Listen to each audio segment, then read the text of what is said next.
Hello, fellow travel lovers. Cheryl and Ryan here before today's episode. We just wanted to come in a little early and say that the information in today's episode is a little out of date. So as we heard in the last episode, this week's guest is talking about being a part of the Peace Corps in Benin, but because of all the coronavirus and COVID-19 information, all of the Peace Corps volunteers have been recalled back to the United States. So the information that this week's guest, Michelle, is going to be talking about is not going to all be accurate because at the point when we talked to her, she was still in Benin and now she's back home. Yeah. So Michelle is back with her family and they are happy to have her. She's doing well, but definitely keep all the Peace Corps volunteers in your thoughts and prayers.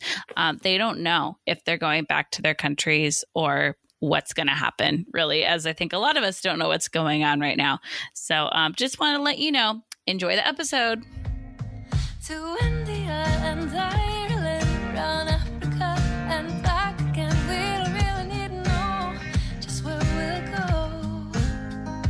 Maybe Canada, then to Brazil, then through the Alpine foothills. All I really want to know is can we go?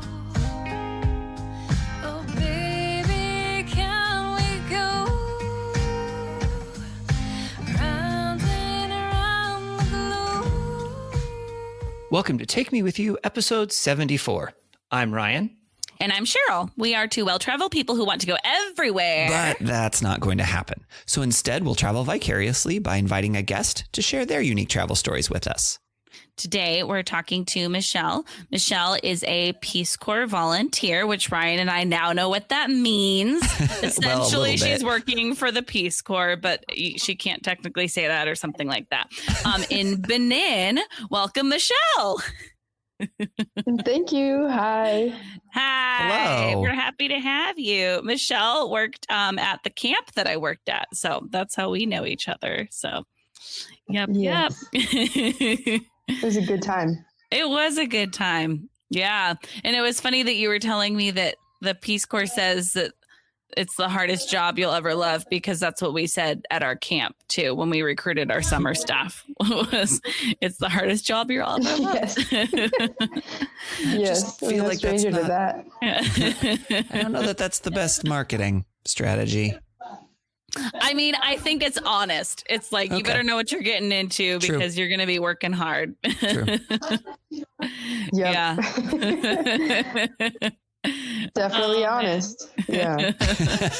Honesty is good. Yeah. So, Michelle, we've got a set of questions that we typically ask our guests. So the first one is, why do you travel? I travel because I want to see other ways of living. Because how can I expect to know everything if I just stay in one place? I think, I don't know, I reached a point where I was putting so much pressure on myself to have everything figured out, quote unquote, everything. And I was thinking to myself, the world is so vast. Like, I want to see other cultures. I've only ever been inside one culture. So I guess just in order to have an open mind. I love that. That's awesome. So what aspects of culture do you enjoy experiencing? Ooh, good question. So culture is very complex. And we actually go through, to be a Peace Corps volunteer, you do, depending on the post, you get pre-service training, which comes with cross-cultural training and language. And for my specific post, there's a French language requirement. So I studied French in college and now I'm using it. I'm also learning a local language at my site, a language called Bariba. And that is one of my favorite aspects, is the language, and kind of seeing how the context affects the language. Like, French spoken in West Africa is not the same as French spoken in France. So that's one thing I'm kind of like a big nerd about, is languages, linguistics. That's really cool. Do you have an example? I mean, I don't know French, but do you have an example of how it's different there? Right. So there's a part of the culture where if you go to any market, you negotiate the price. So the price of something is never fixed. And you'll be negotiating with somebody and you're like, all right, 200 francs, 300 francs. And they're like, okay, fine, 200. And they use the verb for to bring. They'd be like, okay, you must bring 200. And so they kind of loosely use verbs, I guess. That's a really specific example. They'll be like, d'accord, il faut amener 200. And I don't know. I guess everything about French is different in West Africa, in Benin at least. The cadence is different. The vowels are more round. Oh, the greetings. There's a greeting. Here's one that's very different. So greetings, of course, in French, they say bonjour, bonsoir, bon après-midi, et bonne nuit. But in Benin, there's a greeting for every situation. So they'll say bon appétit. They'll go so far as to say bon assise, so like good sit. Oh, wow. If you see someone working, they'll say bon travail, which sounds condescending to an American because it means good work. They'll say bon digestion, like good luck digesting. Like there's a greeting for everything, and greeting is a huge part of the culture here. So very different from French culture. Wow. That's interesting. It sounds really personable. Is it a pretty personable culture there? Like, are relationships important in that culture? Yes, it's very warm culture, like in terms of warm and cold culture. Like you greet everybody, and it's really important, like even if you don't know somebody, to acknowledge their presence. People live very communally. So like people will watch after your kids, or like you live in compounds with other houses. And the whole thing is referred to as a house. So yeah, it's a very collectivist culture and very warm and family oriented and community oriented, I should say. Can you talk a little bit more about, you referenced warm versus cold culture. Can you talk a little bit more about what you mean by that? Yeah. So I think the most concrete example that I'm going to come back to is greeting.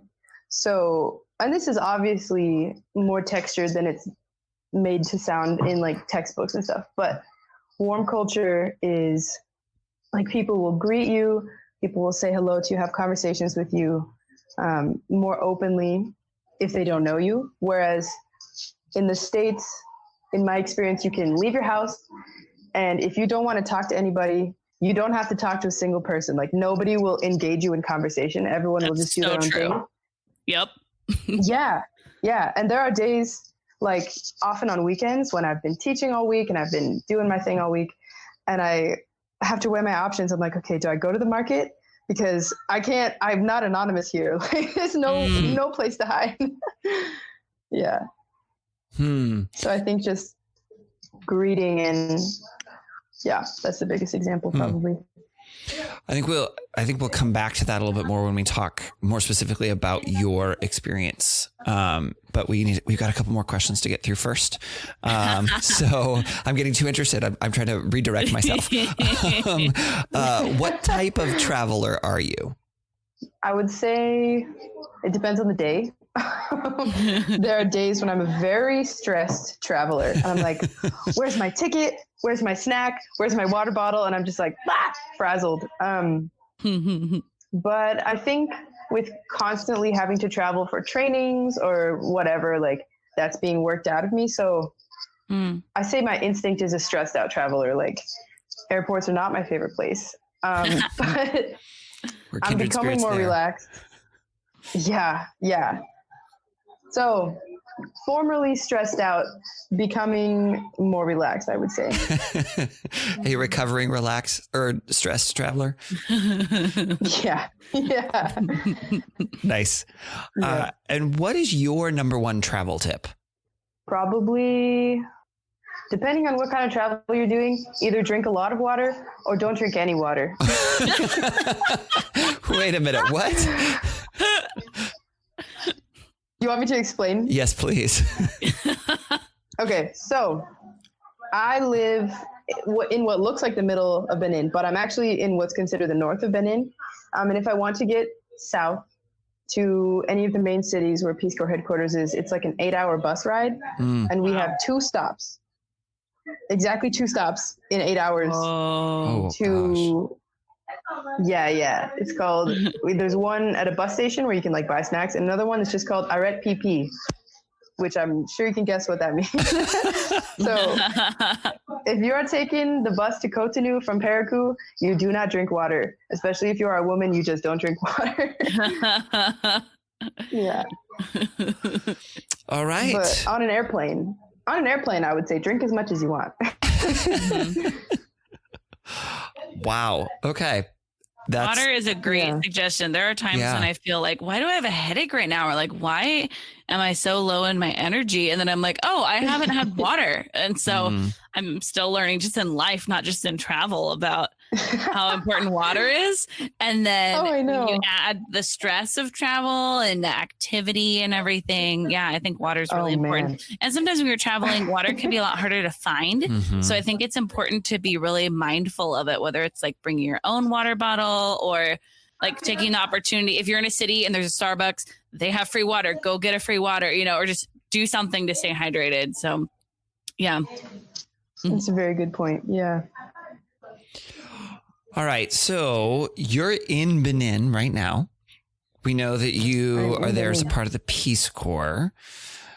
Tell us a little bit about what got you in the Peace Corps in the first place, what got you to Benin specifically, and then a little bit about what you're doing there. You've kind of made some allusions to things, but kind of give us sort of the overview of your current, assignment. Is that the right word for it? Yeah, that is actually the right word for it. That's a good question.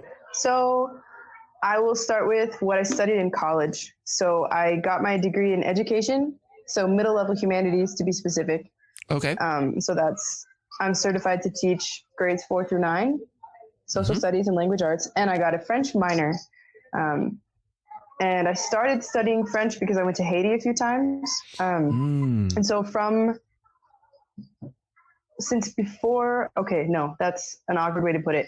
For like 5 years, I've been really interested in the French speaking world outside of France itself. So my weird obsession with the French language, coupled with my education degree, I was like, I want to do something else. I don't want to just teach and just go straight into a district if I don't have to. Like, I'd like to get more diversified experience personally, which I know I should tread lightly.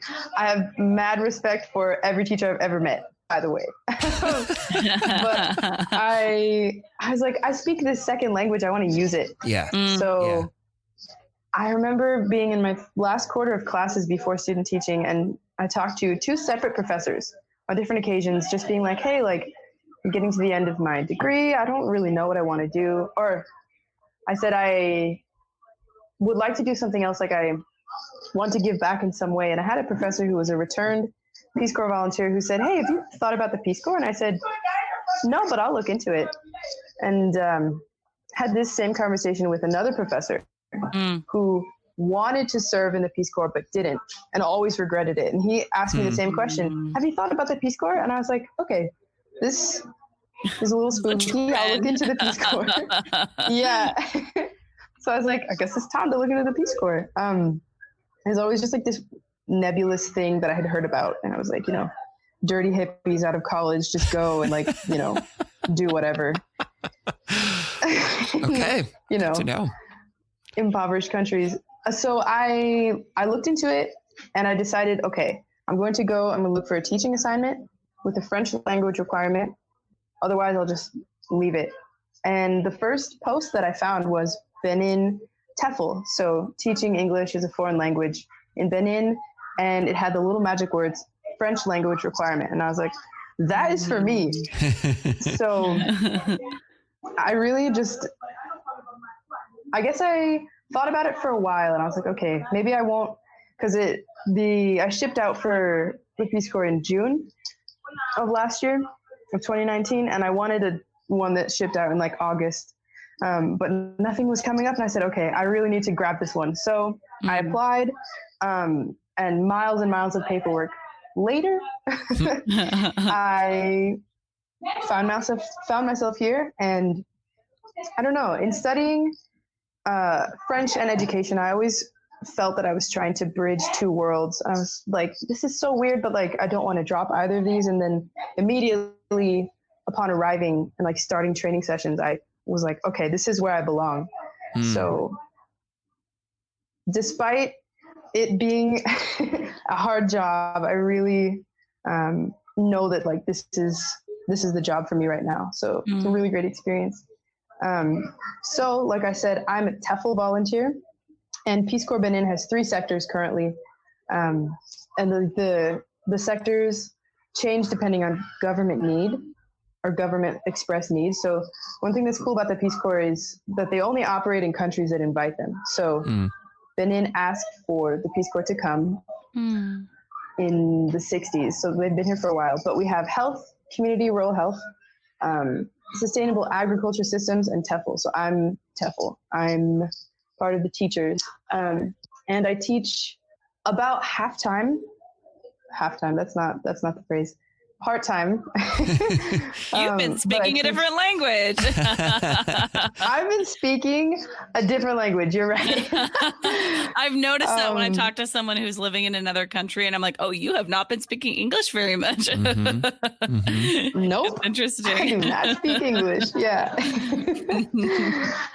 So you teach part-time? Yeah, I do. I teach part-time, and my primary duties are to teach English. So I have 4 classes, 3 classes on my own, 2 of 6th grade and 1 of 7th grade. And then I co-teach a class with my counterpart teacher, and we teach a 6th grade class together. And then I also lead an English club and a girls club. Wow. And yeah. I just finished my first semester. Congratulations. Gearing up for 2nd semester. Thank you. Yeah, it was nuts. It was like on top of, oh my goodness. I could talk about this forever, like the intricacies of the Beninese school system, but on top of like a new culture, new languages, there's learning the school system, completely foreign. Like nothing is intuitive for a foreigner. Everything is handwritten. Like there are no typed up documents, basically. Crazy. Wow. But I live in what's considered the north. So culturally, this is the north of Benin. Okay. I live in a locality that is mainly Bariba people. So the ethnic group is the Bariba. And it's mainly Muslim, with some sprinklings of some Christians from the south and some other ethnic groups. What else can I say? I bike everywhere because we're not allowed to own like motos, your obviously. Jam. So, yeah. Tell us about your living situation. Oh yeah, my living situation. So I live in a compound. So it's like a few houses that are facing each other. We have a well, and there's like a big courtyard area. And we actually, I'm pretty lucky. We have a lime tree, a mango tree, and an avocado tree in our compound. Oh, wow. Oh. Yeah, the fruit here is no joke. I have been eating a pineapple a day for like a week. Like, Cheryl wants to come visit. I'm not even exaggerating. Yes, I do. Oh my gosh. Yeah, the fruit here is not a joke. Wow. But I live in my own little house, and here it's 2 rooms. So there's like the front room where I have my couch and my gas stove and my table. And then I have a huge bed that is just obnoxiously big in my tiny bedroom. But I wanted to treat myself, so I got a queen bed made. But it's a little cement house. I live a little bit outside of the city center, so it's not super noisy.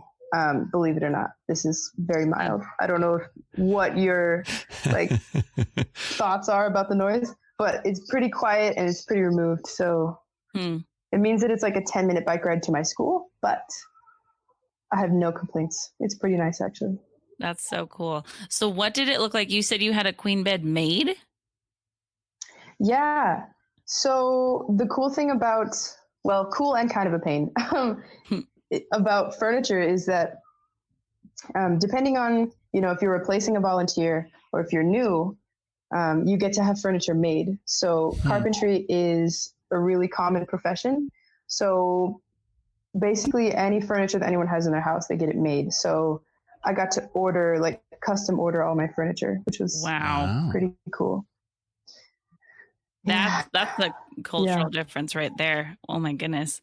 Right? Interesting. Yeah. So I got my couch made. I got to pick out like the covering for the cushions. It looks kind of like the Gormley couches with the wood frame and the cushions.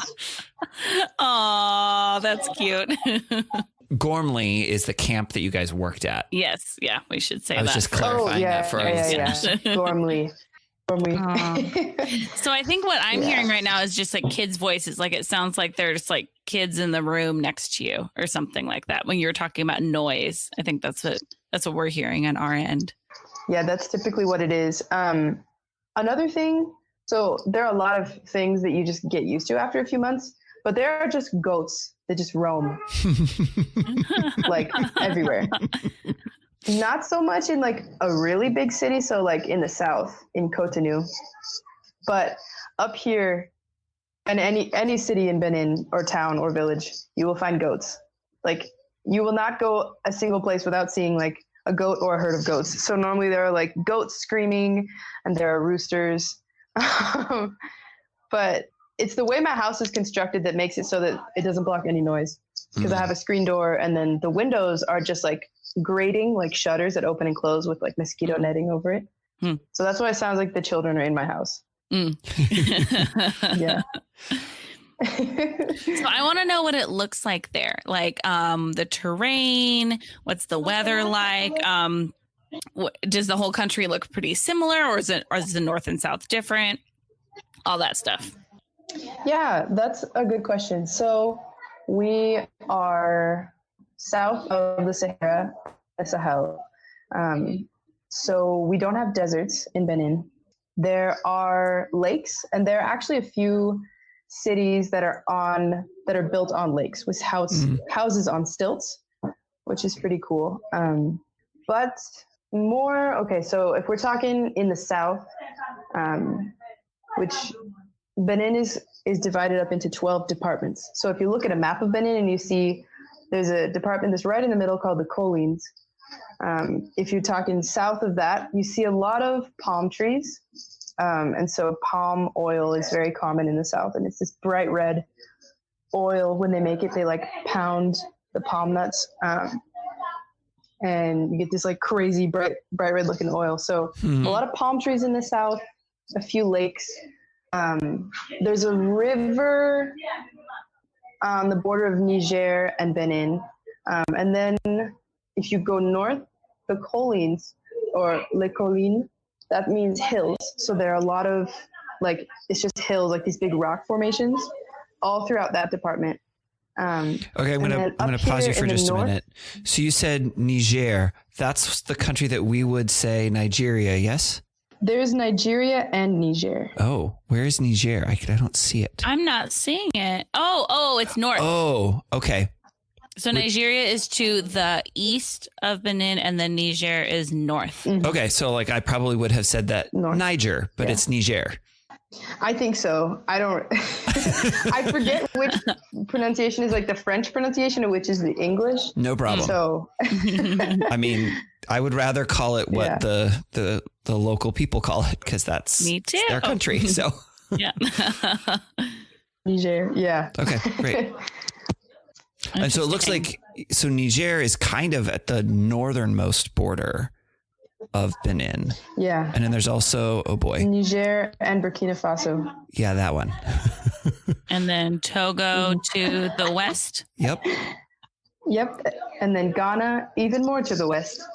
Does it technically border Ghana as well? Is there a part of Benin or just on the other side of Togo? Yeah, it's on the other side of Togo. Okay. And then you've got the ocean on the south. Yep. It's on the Gulf there. Yeah.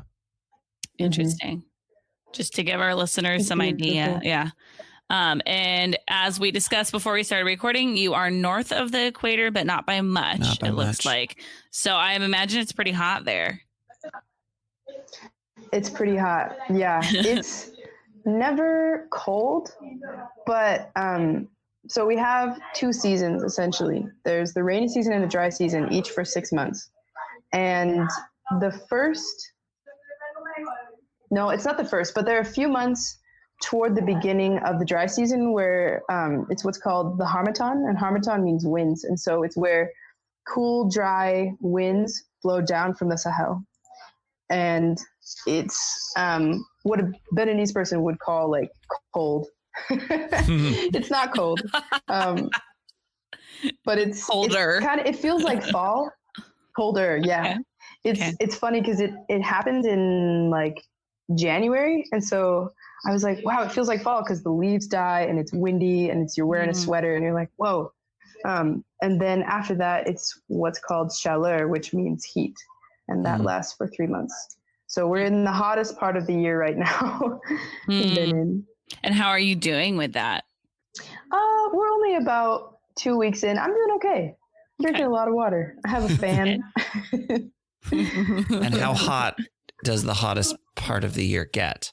It really depends on the year. I've heard that it gets up to 115 degrees Fahrenheit. Oh, gosh. Ryan, do you want to move there? No. Ryan lives in Seattle, and do you have AC, or you have like an AC unit or something? I have a portable AC unit at this point. Yeah. In Seattle. So no, I don't think Ryan wants to move there. Well, hey, it gets hot and gross here sometimes. Sometimes, yeah. Not compared to Eastern Washington, where Michelle is from. No. Well, that's true. We do have more humidity. How is the humidity in Benin? Is there much humidity, or is it more of a dry heat, or somewhere in the middle? Yeah. So in the south, it's very humid. I was just Lakota, which is a city for training for 2 weeks. And that's where I had my initial like pre-service training. And I had forgotten how gross and sticky it was all the time. And then chaleur was hitting at the same time. And I was just dying to get back to the dry north. So the north is a lot drier. So yes, it's hot, but it's a dry heat. So it's better. I prefer the north to the south for sure. I'm looking at a map, and I've zoomed out to the world, and it looks like it's similar latitude to like the top of South America, like Venezuela. Yeah, it looks like you are you're 9 degrees north of the equator and about 2.5 degrees east of the prime meridian. So pretty close to 0, 0. Wow. Yeah. I'm just trying to get an idea of like what climates would be similar. Like the Philippines looks similar. Malaysia. No, Malaysia's a little further south. But yeah, so that's pretty hot. Yeah. It's definitely not cold. So how long are you there for? The commitment altogether is 27 months because we have 3 months of training and then 2 years. So if we're counting training, I just reached 9 months, which is about a third of my service. So I will be here until September 2021. Very cool. Nice. And how, so you're 9 months in. So where was the part where you felt the most culture shock?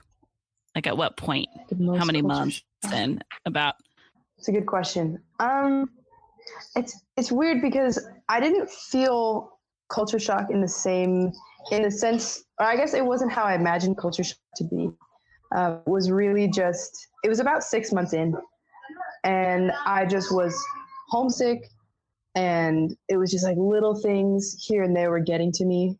Like, it just like little things pile up, like your power goes out, or your vegetables go bad, or like you get like a stomach bug, and you just are like, if one more thing happens to me, like I'm just gonna like scream. So it just, I think it had just built up to a point, and I was feeling kind of isolated.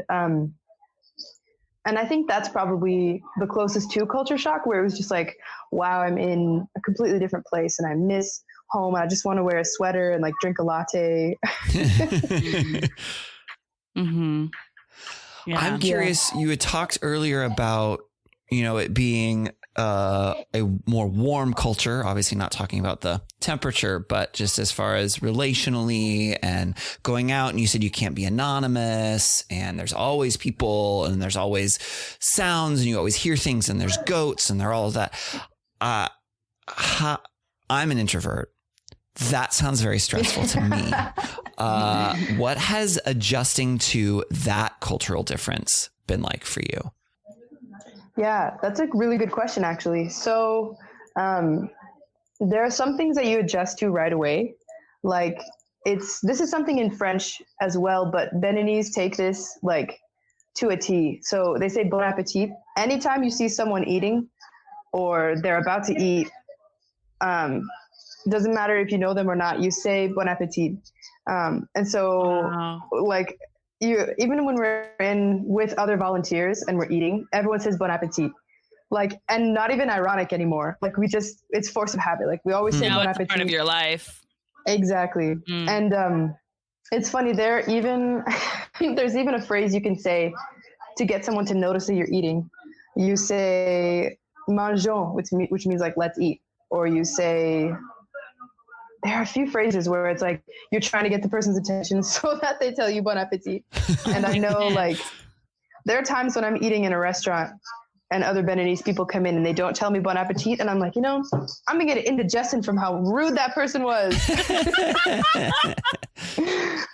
So wow. bon appetit they would is a think big we were thing. so rude in Washington then. Oh my goodness. Oh yeah. Yeah. So there are things like that. Or like you always say welcome, which in like Beninese French you say bon arrivé, like good arrival. So you always say welcome. I think what is difficult for me is discerning who to greet. I figured out this is not so much fun, but I figured out a few months in that like, oh, if I greet a big group of men as I'm riding past on my bike, that's probably not going to go well. I'm probably going to get a lot of unwanted comments. So it's really knowing who to greet, and that as much as greeting is important, I don't have to greet everybody. It's people that you know, it's people that greet you first. I think on days when I'm feeling more introverted or I'm just drained, I'm like, nobody say hi to me. Like, I don't want to greet anybody. So yeah, it takes a lot of energy. Yeah. Yeah. So then for you, getting rest might be just really trying to stay away from people, whereas here it might be like, I can go out. I'm just not going to go out and see anyone I know. And so I can still like not have to have that interaction. Because I think Ryan has a good point. Like you could go to the grocery store here and you could even do self-checkout and not have to talk to anyone. What do you mean you could do that? I feel like that's what I do on purpose. Why would I want to go to the grocery store and talk to people? Yeah. Interesting. So for rest for you might just have to like stay home or go somewhere where people aren't, or is there nowhere there aren't people there? There are people everywhere. I would say, my rest consists of staying home. Just like, tasks, like anything you can think of is done by hand. So laundry is done by hand, like dishes, all of those things. Like I get water from a well. So those things are very calming. Like a lot of volunteers dread doing their laundry by hand because it's like you bend over these basins and you scrub your clothes by hand and you like, it's very, very time consuming and like takes a lot of energy, but that's something I really like. So like doing chores, or I actually have a host family. So it's the family that hosted me when I visited my site during training. So I'll go have dinner with them and just hang out with them because I won't be like gawked at, or there's a word in Bariba that means white person, and the word is batore, which I'm sure like whoever, like if you hear that, you're not in this context, it doesn't mean anything to you, but that becomes like I hear that word and I'm like, I know that I'm white, like stop reminding me. So I go places where I know that I won't be called that if I want to like. Does it feel derogatory? It does. And this is a thing that is very much like, it gets lost in translation in terms of cultures, because I know, especially if it's children, they don't mean any harm. They're just trying to greet me. But coming from a culture where like you wouldn't dare call someone what they are, with our very like it's just race is sensitive, for Americans. It's a sore spot. So the idea of it just rubs me wrong. But I don't know. This is something that every like Peace Corps Benin volunteer deals with. So you have different methods of saying it. So like I'll respond in local language, like my name is Michelle, and then kids start screaming Michelle instead. So I say Neisira Michelle, and they go Michelle, and it's so much better. Yeah. So that helps that you're like speaking the language, and you're like as a way of being like I am living here and a part of this culture now, as opposed to an outsider. Exactly. Yeah. Interesting. Yeah, that would be very odd in our culture if I said like, "Hello, Black person." Like that would not go well. That would not go well. No. Yeah. And it's just something that like how could a child understand that? Like there is essentially like if you're not counting, foreigners, there's essentially no racial diversity. Like and I mean that by like every like Beninese people are all Black, so when they see someone else, it is very shocking. You're like, whoa, that person's so different. So I do get it. Like, and even sometimes I'll see other non-Beninese people and I'll be like, whoa, where'd that person come from? So yeah, I try to just be like, all right, it's just a child. It's just a child. Like they don't know. Yeah. Do adults do it too though? Sometimes. Okay. Yeah. When I'm definitely less forgiving of it when it's adults. Because it's it's a culture that's focused on greeting. An adult should know better and greet me rather than call me what I am. That's my mindset. But when it's a kid, I'm like, whatever. Oh, so they're like appropriate greetings then that are supposed to be used, that then they don't use that because they maybe don't know that you are living there or something like that. Is that kind of what you're kind of getting at? Yeah, that is what I'm getting at. Okay. Yeah. So it's either, people just don't assume that I'll understand. So they won't greet me in French or in Bariba, and they'll just call me Bature, which is like white person. So if you're crossing paths with someone or they show up somewhere, you should say Bon arrivé, which is welcome. Or in Bariba, you would say Kaweru, and the response is oh. So you should say welcome. Or if it's the morning time, you say bonjour, or you say apunando, and the person says oh. So yeah, there are greetings for every time of the day.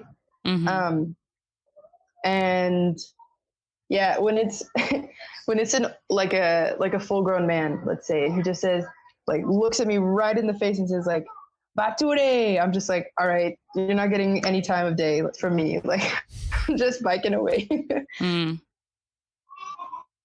Interesting.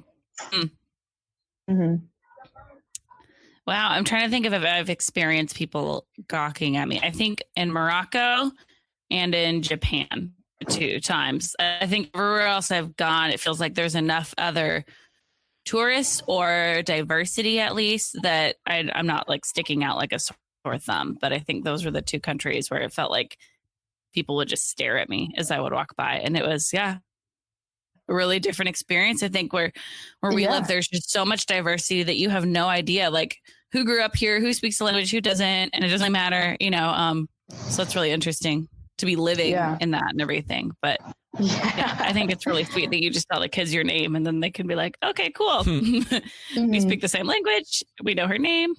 I like that. Yeah. So have you gotten to do anything touristy while you're there? Yes, I have done a few touristy things. So when we were, all of our cohort was in La Cosa and the surrounding villages there. We took a trip to Ouida, which is a city in the south, which is right on the coast. And Ouida has a very interesting and kind of tragic, very tragic history. So Ouida is the home of the largest slave port in West Africa, former largest slave port in West Africa. So it's home to the Door of No Return, which is a monument on the beach remembering the thousands of people that were dragged from surrounding countries to be sold into the slave trade. So we were taken there and we were told like the history of that. We also saw a mass grave, very, very heavy. And that was really important to experience before like working and living in this country. It's also the birthplace of voodoo. So we went to what's called the Temple of Pythons, where they have this building and this pit with just like probably, I'm terrible at big numbers, probably between 50 and 100 pythons that just like hang out like in this temple and alive. Yeah, live pythons. Yeah. So we went to the Temple of Pythons and a lot of people held pythons, but there were like 70 of us. So I was not among them. I wasn't dying to hold a python, but we talked to a voodoo priestess and we, like I said, we saw the mass grave. We saw the door of no return.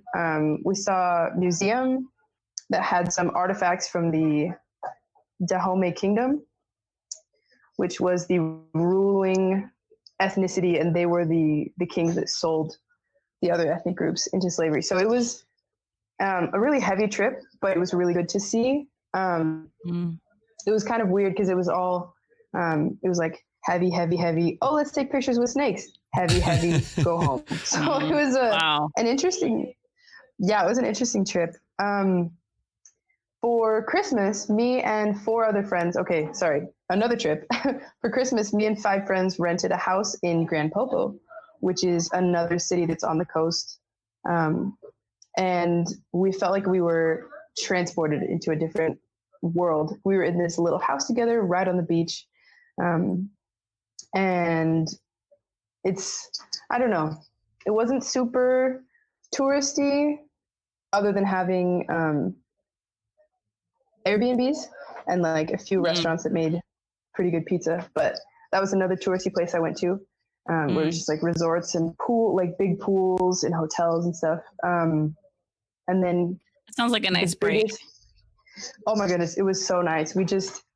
It was all teachers. We were all from the education sector, so we just like commiserated about what teachers commiserate about. And we do that a lot. And ate food on the beach. Yeah. Those are the touristy things I've done. Okay, Michelle, I need to ask more about this well situation because I just realized that means, like, I know you don't have running water, obviously, but that means like when you wash your hands, do you go to the well and like get a bucket so that you can wash your hands? Do you store water in your house? How do you shower? What is all this? All very good questions. All questions that I had moving here, like, how do I get water? What do I do with the water? So I do, I have one bucket that I use, luckily, because I think it's about 5 gallons. Because I'm really close to my well, I have a bucket that I just refill multiple times throughout the day. So if I'm going to do dishes or if I'm going to shower, I go and I have my little well dipper. I don't know how to translate that bucket for the well that I take with me. And I take a few scoops from the well and I bring the bucket back, and there's like a shower / kitchen area behind my bedroom.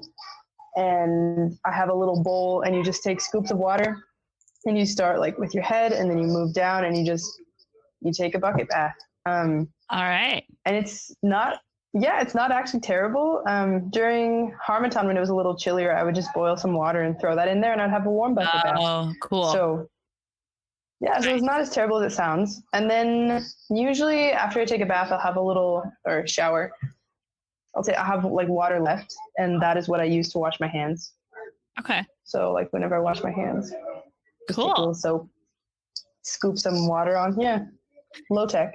And then and then how about laundry?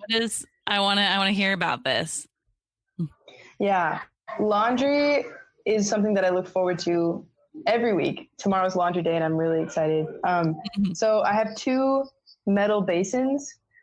So the first basin is where I put the clothes in, get them wet, and then I use a bar of soap instead of powdered soap. Okay. And you get the clothes wet, and then you rub the soap on the clothes, and you scrub the clothes until, I don't know, it's kind of just a judgment call. But you scrub, like you suds up the clothes, and then you scrub them, and you wring it out, and then you rinse it. Which, like if you see Beninese people doing laundry, like this can be a very involved process. There can be like multiple rinsings and washings.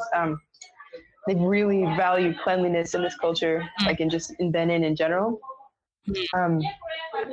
But yeah, it essentially just is like you beat the crap out of your clothes until they're clean, and then you hang them out on the line to dry. And do you wear like jeans or things like that over there, or did you get all new clothes, or how do you dress? Yeah, that's a good question as well. They told us not to bring too many clothes because we would get local clothes made. So there is Dutch printed wax fabric in all these beautiful bright colors that you can buy. You buy the amount, like however many meters you want, and then you take it to a tailor or a seamstress. You can get dresses made, like pant shirt combos. Some traditional styles, like there's one that's called the bomba, which is a very simple style. Like women get scarves and the bomba made and all matching. And so I have a few, or I guess more than I realize. I have a lot of dresses that are made of local fabric. So I wear those, but I also wear my Western clothes when I'm feeling lazy or when I just am like missing home a little more, or I'm feeling not so much like myself. I'll wear some of my Western clothes. I don't wear jeans as much just because they're very hard to wash. Oh, I'm sure. Yeah. Yeah. And how So it about just depends what on is the the day. modesty like for, I mean, specifically for women over there? Yeah. So women, actually, I think both women and men, they're not supposed to show their knees. Like, Okay. I don't think, unless it's a child, like neither men nor women show their knees, but especially for women. So if you're hopping on the back of a moto or if you're biking, you still have to keep your knees covered, which is my daily struggle. Is how do I ride my bike to school without showing my knees and I'm wearing a dress? Oh. Yeah. And then I'm in a Muslim locality, so women here wear hijabs. I've only seen a few women wearing the full burqa, but women wear hijabs. And sometimes actually they have hijabs that cover their whole body, but it's so I think it's still hijab. It's just super long because the way they make it's not like a scarf. They make them so that they fit their head and they kind of pull them over and there's a hole. So a lot of women wear those or just like regular headscarves. But yeah, I think shoulders are typically fine depending on where you're going. You can show your shoulders. Not at work. Like as a teacher, you shouldn't show your shoulders or your armpits, which is weird. I mean, who really wants to look at armpits anyway? Yeah.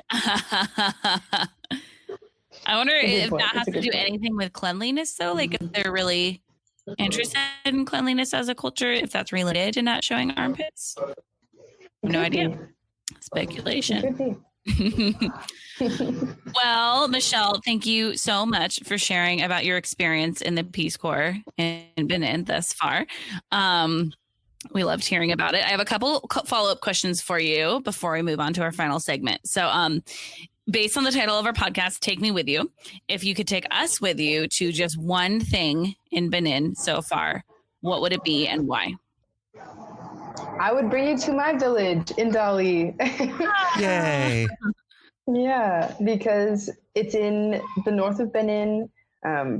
It's in a very central place in terms of travel. So there's like pretty rich diversity, like very, like mostly Bariba ethnicity, but a lot of different cultures come to a confluence point here. and like say you were to visit, people would know me and I would know the spots. And it's I don't know, it feels a lot like my hometown. Like it's not quite a city, but it's not quite a village. It's like kind of a big town or like a small city. So it's a cozy place. Yeah. I bring it to my village. Love that.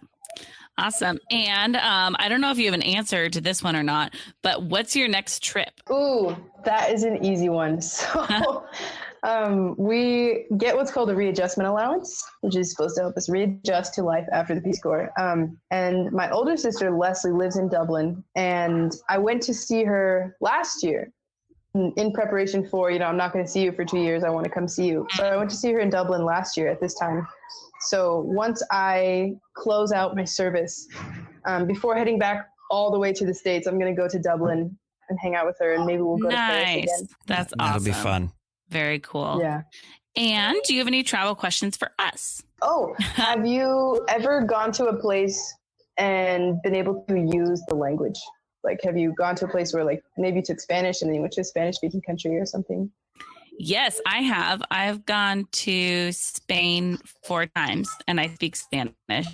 And the last time I went there, I was there for 3 weeks and didn't travel with anybody. And so I stayed with one American couple, but then I stayed with other people who were locals. And so there were days where I realized I didn't speak any English. And it was so cool. I think it was the furthest I ever got in being able to speak another language. And it was interesting how even it was like, I mean, like 15 years or I guess like 10 years or maybe 12 years since I had taken a Spanish class, and how much vocab came back and how many conjugations back. Like there were these things where I was like, I did not know that was still in my brain. And that was awesome. And now I'm like, now I need to go like live there for a while so that I could like fully actually learn the language, because I am not anywhere near fluent, but it was such a good experience. Yeah. It was very, that's so fun. Yeah. It was hard, but it was good. So yeah. Yeah, not so much. Because I went to quite a few Spanish-speaking countries. Not quite a few. I went to a few Spanish-speaking countries in high school, but before I had taken Spanish. So I didn't know the language. And then when I took Spanish, most of my travel has been to non-Spanish-speaking countries. So I haven't really had an opportunity to practice it. The place that I've been to the most that I've talked about on this podcast a lot is Slovenia. And I'm definitely not fluent in Slovene. And it's one of those two. I'm also a perfectionist, which does not work well with language learning because I don't want to say it if it's not right. And I know intellectually that the best way to learn a language is to just dive in and do your best. And yet that grates against me at the core of my being. And so even though intellectually I know that that's the best way to learn a language and to do it better, it's so hard for me to do that. Not your personality. Yeah, it's so hard for me to do that. And so it's pretty common to be able to understand more than you speak. But, there would be times I can be in Slovenia and I don't actually know the words that they're saying, but from context clues and some of the words that I do pick up on, I can get the gist of what's going on. So there's been some of that, but never me speaking and feeling ever confident, ever. I'd love to. Yeah, the couple that I stayed with in Madrid, they're from the States, but they've lived in Spain for like 20 years or something like that. And I asked them what language they speak, just the two of them, like when they're alone. And he was like, oh, we speak English when it's us, because he was like, we met in the States and that's our language together and everything. And so, and he said his wife never learned Spanish quite as well as he did.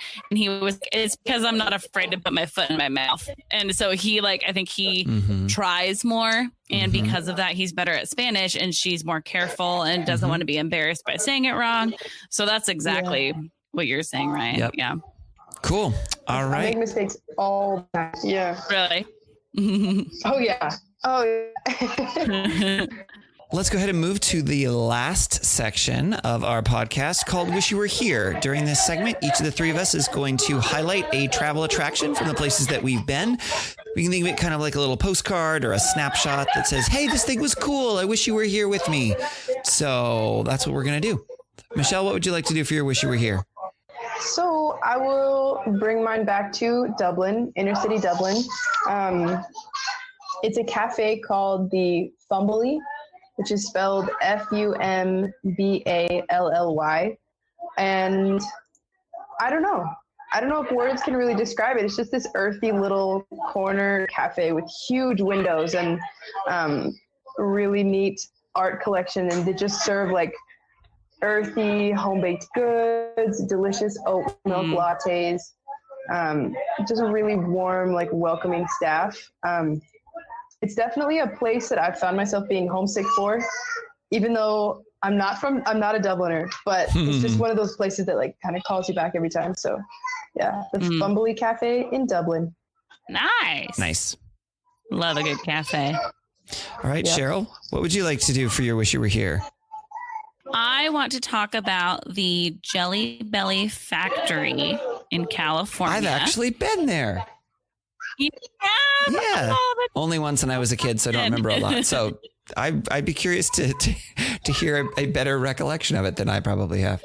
I went there in college one time. And the funny thing is I'm looking at where it is, and I assumed it would be right off of I-5 because I went there on a road trip one time with my family.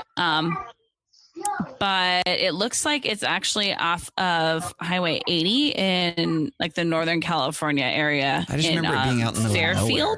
Yeah. So I think it's a good like road trip spot if you're on a road trip in Northern California.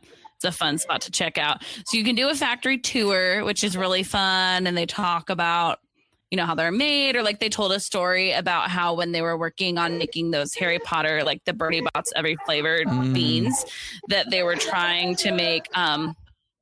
Actually, I think they were one time trying to make a pizza one and it ended up smelling like vomit. So then they actually used that recipe to make their vomit bean because it didn't go so well. And they said like the whole factory smells like whatever bean they're making, which is really interesting.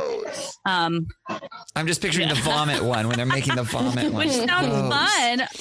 I know. Yeah. It sounds fun though. If they're making like your favorite flavor, you know, that you could just like smell that in the air. And then the gift shop is really fun too. My family, we bought belly flops, which are the like misshapen jelly bellies that didn't make it to the packages. So they sell them at a pretty good discount. And then they're all like these wonky, weird shapes where it's like 3 jelly bellies together or things like that.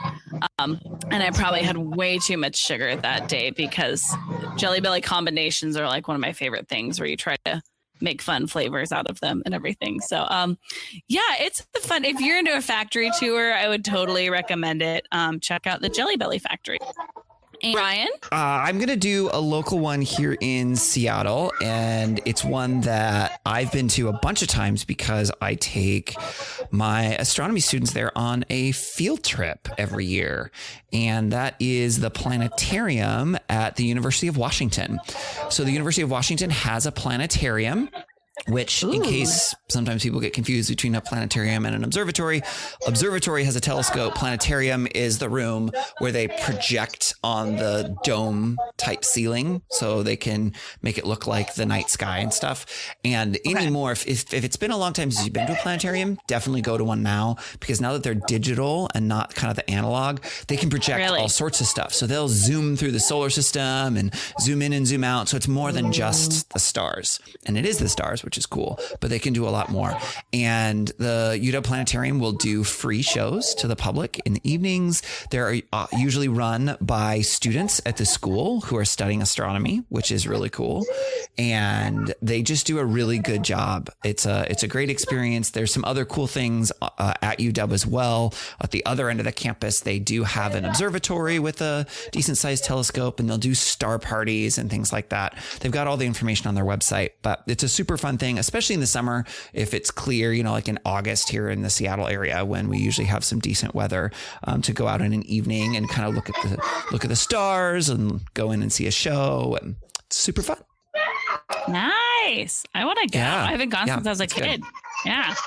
Well, Michelle, thank you so much for being on our podcast today. Do you have anything that you want to plug? Yes, I want to plug simply the country of Benin. It has Aw. a rich history, a really important history in terms of like the African diaspora and just the voodoo religion. And it's not often that I say Benin and someone knows where I'm talking about. So yeah, look at That would be awesome. Nice. All right. We would love it if you would follow us on social media. We are at Timwy Podcast. That's TMWY for Take Me With You Podcast on Facebook and Twitter and Instagram. You can also email us at timwepodcast@gmail.com. Send us suggestions of guests we should have on, places we should cover. Maybe tell us a story about a time when you felt particularly out of place in a culture. You can also call us and leave us a voicemail at 406-763-8699. Or another way to remember is 406-POD-TIMWE. Please rate and review our podcast on whatever you're using to listen to it. We'd love it if you would subscribe to the podcast to make sure you don't miss any new episodes, and also share about this episode on social media so other people can learn about the beautiful country of Benin. As always, thank you to Beth Reed Miller for the use of her awesome artwork. You can check out more of Beth's artwork at Beth Is Something. And thank you to Erica Corbin for the use of her song Round the Globe. You can listen to Erica's music wherever music is sold or streamed. Michelle, it was great having you on the show this week. Thank you so much. And until next time, remember to take me with you. Take me with you. Can we get a sailboat chasing down the sunset as we float round and round the globe? Salty air and balmy nights, guided only by the lights above, and a little love. Oh, the world is out there waiting to explore, and all our troubles here wanting to be